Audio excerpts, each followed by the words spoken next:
Hello guys, the epic वैदिक tales में आपका दोबारा स्वागत है। आज मैं काफ़ी टाइम बाद वीडियो बना रही हूँ। फॉर सम रीज़न और द अदर मैं वीडियोस नहीं डाल पा रही थी। तो मैंने सोचा आज एक ब्रीफ वीडियो डालूंगी पाइसेस के ऊपर।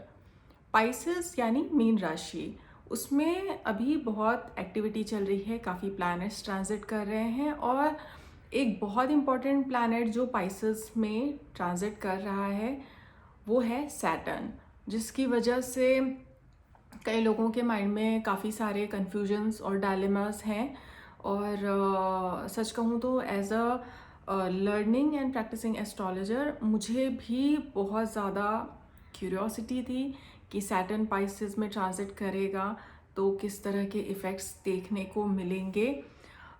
खैर, पाइसेस अपने आप में एक बहुत ही पावरफुल साइन है, क्योंकि वो आपके सुपर कॉन्शियस स्टेट को शो करता है, आपके इमेजिनेशन और क्रिएटिविटी को शो करता है। So pieces goes beyond this world.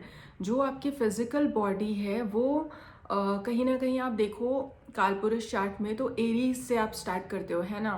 तो एरीज जो है वो आपकी फिजिकल बॉडी है, लेकिन पाइसेस को जब आप देखते हो तो पाइसेस क्या है, पाइसेस आपका मेटाफिजिकल अगर आप सोचो, या मतलब कि सुपर कॉन्शियस स्टेट, आपका जो कॉन्शियसनेस है जहाँ पर आप अपने फिजिकल बॉडी से थोड़ा दूर चले जाते हो, इसीलिए उसे मोक्ष का भी घर कहते हैं। अगर आपको मोक्ष अटेन करना है तो आपको फिजिकल जितनी भी चीज़ें हैं आपके आसपास उनसे खुद को कट ऑफ करना पड़ता है, सेपरेट करना पड़ता है।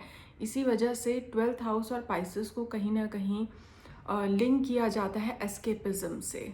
तो इसलिए जब भी पाइसेस की बात होती है तो हम उसे एसोसिएट करते हैं किन चीज़ों से, वो सारी चीज़ें जो एब्स्ट्रैक्ट हैं, मतलब जिन्हें देखा समझा नहीं जा सकता है। जो भी चीज़ें आप इमेजिन करते हो, जो भी चीज़ें आप सोचते हो, जो भी इमोशनल आपका स्टेट है, मेंटल स्टेट है, वो भी एब्स्ट्रैक्ट है। उसको हम पाइसेस से ज़्यादा अटैच कर सकते हैं। वो चीज़ें जिनका आप लाइफ में त्याग कर देते हो, ठीक है जी। इसीलिए लॉसेस से भी कहीं ना कहीं पाइसेस को एसोसिएट किया जाता है और 12th हाउस को भी एसोसिएट किया जाता है। पाइसेस जुपिटर की राशि है। जुपिटर एक बहुत ऑस्पिशियस प्लैनेट है और उनको दो राशियों यानी साइन के साथ एसोसिएट किया जाता है, सेजिटेरियस यानी धनु राशि और पाइसेस यानी मीन राशि। सेजिटेरियस जुपिटर की जो राशि है वो ज़्यादा गोल ओरिएंटेड, स्टबर्न और फियरी राशि है। तो जब भी सेजिटेरियस की बात आती है तो वहाँ पर कहीं ना कहीं जो फायर एलिमेंट होता है वो ज़्यादा देखने को मिलता है। तो इंसान धार्मिक भी हो सकता है, जुपिटर की वो एक क्वालिटी है।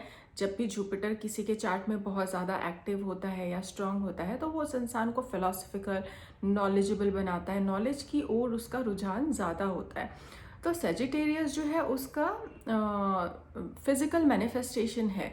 आपको पढ़ने का शौक है या आपको कोई भी चीज़ सीखने का अगर शौक है, ठीक है। Pisces on the other hand वो थोड़ा डिफरेंट है। पाइसेस एक ऐसी राशि है जहाँ पर आप चीज़ों को पकड़ कर नहीं रखना चाहते, तो वहाँ स्पिरिचुअलिटी भी जब आती है तो आपके रिचुअल और ट्रेडिशंस से ज़्यादा नहीं जुड़ती। वहाँ पर जो स्पिरिचुअलिटी की जब हम बात करते हैं तो वो ज़्यादा आध्यात्मिक तरीके से उसको देखते हैं। मतलब आप चीज़ों को किस तरीके से परसीव करते हो अपने अराउंड, आप हर चीज़ के पीछे का तर्क जानने की कोशिश करते हो, समझने की कोशिश करते हो। आपको एकांत में रहना शायद ज़्यादा पसंद आए, आपको मंदिर जाने से ज़्यादा अच्छा शायद किसी पेड़ के नीचे बैठकर अकेले में ध्यान करना, मेडिटेट करना या सोच विचार करना ज़्यादा अच्छा लगे। वो पाइसेस की एनर्जी है। तो अभी जब इतने सारे प्लैनेट्स ऑब्वियसली पाइसेस में जाएंगे तो पाइसेस की एनर्जी ज़्यादा एक्टिवेट होगी। अब पाइसेस किसके चार्ट में किस हाउस में है, इस पे बहुत सारी चीज़ें डिपेंड करती हैं, बट ऑल इन ऑल आप कैसे रिजल्ट्स एक्सपेक्ट कर सकते हो। जैसे अगर सैटर्न पाइसेस में गया है तो आपको किस तरह के रिजल्ट्स एक्सपेक्टेड होने चाहिए या आपको फील हो रहे होंगे, वो आपको नोटिस करना चाहिए। देखिए सैटर्न जो है वो एक मैलेफिक प्लैनेट है और एक बहुत प्रैक्टिकल प्लैनेट। सैटर्न के दो साइन जो हैं कैप्रिकॉर्न और एक्वेरियस, उसमें से कैप्रिकॉर्न एक बहुत ही अर्दी साइन है, प्रैक्टिकल साइन है, ऑल अबाउट डिसिप्लिन, फोकस, काम करना, हार्डवर्क करना, कंसिस्टेंसी, है ना। तो सैटर्न जहाँ पर भी पिक्चर में आता है वहाँ चीज़ें बहुत ही ज़्यादा स्ट्रक्चर्ड होती हैं। इवन एक्वेरियस में भी सैटर्न का वो एक्सपेरिमेंटल नेचर आपको देखने को मिलेगा, ह्यूमैनिटेरियन मिलेगा, लेकिन वहाँ पर भी आपको सेम चीज़ देखने को मिलेगी। एक्टिविटी जहाँ भी सैटर्न की बात आती है, सैटर्न भले ही स्लो मूविंग प्लैनेट है बट स्लो एंड स्टेडी वो एक्टिविटी को शो करते हैं कि आपको काम करते रहना है, जहाँ पर भी सैटर्न का इन्फ्लुएंस ज़्यादा है। बट पाइसेस में ऐसा नहीं है। पाइसेस डोमिनेटेड जो लोग होते हैं वो बहुत हार्डवर्किंग नहीं होंगे, एस्केप करना चाहेंगे, सिचुएशंस को कन्फ्रंट नहीं करना चाहेंगे। बट सैटर्न जब पिक्चर में आ जा रहा है तो आप एस्केप नहीं कर सकते, आपको कन्फ्रंट करना पड़ेगा। तो डिपेंड करता है कि आपका पाइसेस किस हाउस में है, उस जगह को लेकर सैटर्न आपको रियलिटी चेक दे सकते हैं। तो फॉर एग्ज़ाम्पल सैटर्न पाइसेस में जाते हैं तो हो सकता है कि आपको अपने वर्क स्पेस में, बिकॉज सैटर्न आपके वर्क को भी डिनोट करते हैं, तो वर्क स्पेस में आपको कुछ रियलिटी चेक मिला हो, जहाँ आपको लग रहा हो चीज़ें बहुत स्मूथ हैं, या फिर आप बहुत अपने इमेजिनरी वर्ल्ड में रह रहे हो कि हाँ ऐसे ऐसे ऐसे करके चीज़ें हो जाएंगी, एंड देन सैटर्न जैसे ही ट्रांसिट करता है पाइसेस में, then you get a reality check that things are not going to be that easy. अगर आप पहले से बहुत हार्ड वर्किंग हो, सैटर्न डोमिनेटेड हो ऑलरेडी, या आपके और प्लेसमेंट्स ऐसे हैं, आप वर्क कर रहे हो, तो शायद आपको वो चीज़ ज़्यादा महसूस नहीं होगी। बट जिनकी पाइसेस एनर्जी ऑलरेडी हाई है उनको ये चीज़ शायद ज़्यादा फील होगी सैटर्न के पाइसेस में आने के बाद, बिकॉज सुपर कॉन्शियस लेवल पे सैटर्न आपको बहुत एक्टिव कर देगा। वहाँ पर आपको ये चीज़ रियलाइज़ हो जाएगी कि आपके आसपास की जो प्रॉब्लम्स हैं उनको एस्केप करना इज़ नॉट ईजी। वहाँ पर आपको चीज़ें फेस करनी पड़ेंगी, चाहे वो आपके लर्निंग से रिलेटेड हो, चाहे एजुकेशन से रिलेटेड हो। फॉर एग्ज़ाम्पल 5th हाउस में है, 2nd हाउस में है, 4th हाउस में है, आपकी लर्निंग को इम्पैक्ट कर सकता है। 5th हाउस में है आपके वर्क को, एजुकेशन को अफेक्ट कर सकता है ना। 4th हाउस में है आपका जो घर का एनवायरनमेंट है, वहाँ पर आपको वो इम्पैक्ट देखने को मिल सकता है कि आपके घर में वो एनर्जी फील हो सकती है कि किसी तरह का स्ट्रगल है या ट्रबल है। 8th हाउस में जिन लोगों का पाइसेस है वो बहुत शायद इस टाइम परेशान होंगे, बिकॉज पाइसेस 8th हाउस में है, सैटर्न वहाँ जा रहा है, तो इमोशनल लेवल पे वो कहीं ना कहीं थोड़ा डिप्रेसिंग हो सकता है। अप्स एंड डाउन्स आपको ज़्यादा फेस करने को मिल सकते हैं। आपको रियलाइजेशन हो सकता है इस चीज़ का कि आपके लाइफ में डिफ़िकल्टीज़ हैं, प्रॉब्लम्स हैं, और शायद आपको उन्हें कन्फ्रंट करना पड़ेगा, आप उन्हें एस्केप नहीं कर सकते। पाइसेस जो है वो वाटर साइन है, और सैटर्न एक एरी प्लैनेट है, ड्राई प्लैनेट है। तो जाहिर सी बात है जब भी वाटर साइन में सैटर्न जाएगा तो वहाँ पर कुछ ड्राइनेस आपको फील होगी। तो आपको इमोशनल लेवल पर या साइकोलॉजिकल लेवल पर थोड़ा ड्राइनेस फील हो सकता है। मतलब ये फील होना कि आप जो चाह रहे हो लाइफ में चीज़ें वैसी नहीं हो रही हैं, या वैसे आपको नहीं मिल रही हैं, है ना। ये चीज़ फील हो सकती है। किसी का सैटर्न, किसी का पाइसेस मान लीजिए 12th हाउस में है, या 3rd हाउस में है, ट्रैवलिंग से रिलेटेड आपका पाइसेस, आपका कहीं ना कहीं ट्रैवलिंग से लिंक्ड है, सैटर्न वहाँ जा रहा है, ऑब्वियसली आपका जो ट्रैवलिंग है वो इंक्रीज़ हो सकता है, काम से रिलेटेड ट्रैवलिंग इंक्रीज़ हो सकता है, भागा दौड़ी बढ़ सकती है। और ये इस पर भी डिपेंड करता है कि आपका चार्ट, आपके चार्ट में पाइसेस किस तरह से है, आई मीन जुपिटर का स्ट्रेंथ कैसा है, एफ्लिक्शंस हैं कि नहीं, उस पर भी सबके चार्ट में जो रिजल्ट्स मिल रहे हैं वो डिफरेंट होंगे।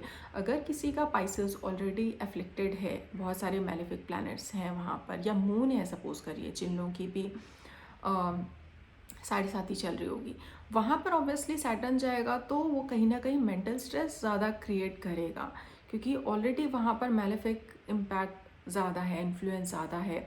या मून जैसा अगर इमोशनल प्लैनेट आ गया तो वहाँ पर वो आपको इमोशनली ड्राई कर सकता है। अभी कोई प्लैनेट अगर किसी साइन में जाता है तो ज़रूरी नहीं है कि सिर्फ वो साइन ही उस प्लैनेट से इन्फ्लुएंस हो, प्लैनेट भी साइन से इन्फ्लुएंस होगा ऑब्वियसली, है ना।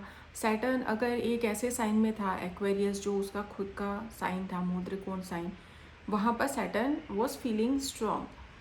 तो अगर सैटर्न आपके चार्ट में कर्म का भी कारक है ना, तो वहाँ पर you might be feeling all enthusiastic कि सब कुछ करने में मज़ा आ रहा है या काम करने में मज़ा आ रहा है, पॉसिबल है।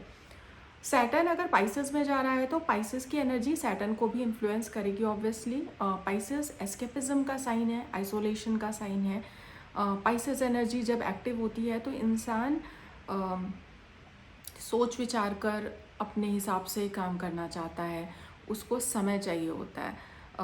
जो पाइसेस एनर्जी है वो क्रिएटिविटी और इमेजिनेशन की भी है, और कई बार आपने देखा होगा जो लोग क्रिएटिव फील्ड्स में होते हैं वो डेडलाइन के हिसाब से, रूल बुक के हिसाब से काम नहीं कर सकते, स्ट्रक्चर के हिसाब से काम नहीं कर सकते, वो अपने पेस पर, अपने हिसाब से, अपने अनुसार काम करना चाहते हैं।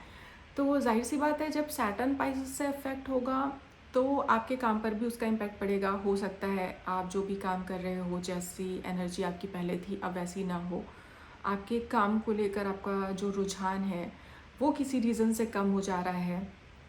स्पेशली अगर आपके ऊपर पाइसेस का या जुपिटर का बहुत इम्पैक्ट है, फॉर एग्जांपल, है ना।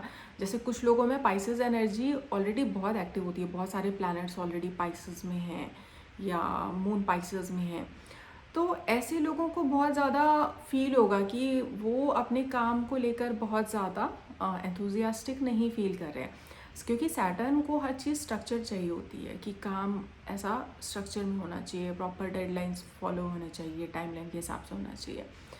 और जो आपकी पाइसेस की एनर्जी है वो वैसी नहीं है। पाइसेस में कैसा है कि हाँ, रिलैक्स होकर वर्क करना है और अपने क्रिएटिव जूसेस को यूज़ करना है, बहुत ज़्यादा टेंशन नहीं लेना है, स्ट्रेस नहीं लेना है। और सैटर्न स्ट्रेस इंड्यूस करता है, तो वो कहीं ना कहीं वर्क स्पेस में कॉन्फ्लिक्ट पैदा कर सकता है। ऐसा फील हो सकता है कि आपको अपना काम छोड़ने का मन कर रहा है, या आपको अपने काम में मज़ा नहीं आ रहा है, या आप उस एनर्जी के साथ वर्क नहीं कर पा रहे हो और बहुत डिसिप्लिन के साथ वर्क नहीं कर पा रहे हो, आपके लाइफ में जो डिसिप्लिन है वो इम्बैलेंस हो गया, ये चीज़ भी फील हो सकती है। अगेन ये बहुत जनरलाइज्ड रिजल्ट्स हैं, आपके चार्ट में कौन सी एनर्जी ज़्यादा है उसके हिसाब से आपको रिजल्ट ज़्यादा फील होंगे। फॉर एग्जाम्पल, अगर आप ऑलरेडी सैटर्न डोमिनेटेड पर्सन है, मास डोमिनेटेड पर्सन है, मास बहुत स्ट्रॉन्ग है, ऑलरेडी आप बहुत डिसिप्लिन्ड हो, स्ट्रक्चर्ड हो, है ना, आपके अंदर टॉरस वर्गो की एनर्जी ज़्यादा है, ज़्यादा प्लैनेट्स हैं टॉरस वर्गो में, तो शायद आपको वो इम्पैक्ट ज़्यादा फील नहीं होगा। बट जहाँ पर पाइसेस एक्टिव है वहाँ आपको सैटर्न की वो एनर्जी ज़्यादा फील हो सकती है। इनफैक्ट अगर आपका 4th हाउस में पाइसेस है तो मुझे फील होता है कि आपको अपने होम स्पेस में ये चीज़ महसूस हो सकती है कि आप अपने होम स्पेस में बहुत ही ज़्यादा स्टक फील कर रहे हैं, या आपका जो कंफर्ट जोन है वो कहीं ना कहीं डिस्टर्ब हो गया है किसी रीज़न की वजह से। You are not feeling mental peace, किसी ना किसी रीज़न की वजह से आप अपने ही घर में सुकून नहीं पा रहे हो। तो आपका कौन सा हाउस है, पाइसेस कहाँ बैठा है, उसके हिसाब से आप रिजल्ट्स जज कर सकते हैं। ये वीडियो मैं ज़्यादा लॉन्ग नहीं करूँगी, इसको ब्रीफ ही रखूँगी। मैं ट्राई करूँगी कि ज़्यादा फ्रीक्वेंटली वीडियोस पोस्ट करते रहूँ। अगर आपको वीडियोस पसंद आ रहे हैं तो चैनल को लाइक और सब्सक्राइब करिएगा। और अगर आपको मेरे ब्लॉग पोस्ट पढ़ने हैं, जैसा आपको पता होगा मैं इस चैनल पर महाभारत और हमारे जो और स्क्रिप्चर्स हैं उनके भी जो नॉलेज है उसको प्रेजेंट करती हूँ, बताती हूँ। और स्टोरीज़ जो होती हैं महाभारत की, शॉर्ट स्टोरीज़, वो मैं लेकर आती हूँ। बट उसके सिवा I write short stories as well, fiction. वो मैं अपने ब्लॉग पे पोस्ट करती हूँ। तो अगर आपको मन हो तो आप मेरे होम पेज पर जाकर मेरा ब्लॉग भी चेक कर सकते हैं। तो मिलते हैं नेक्स्ट वीडियो में। थैंक्स।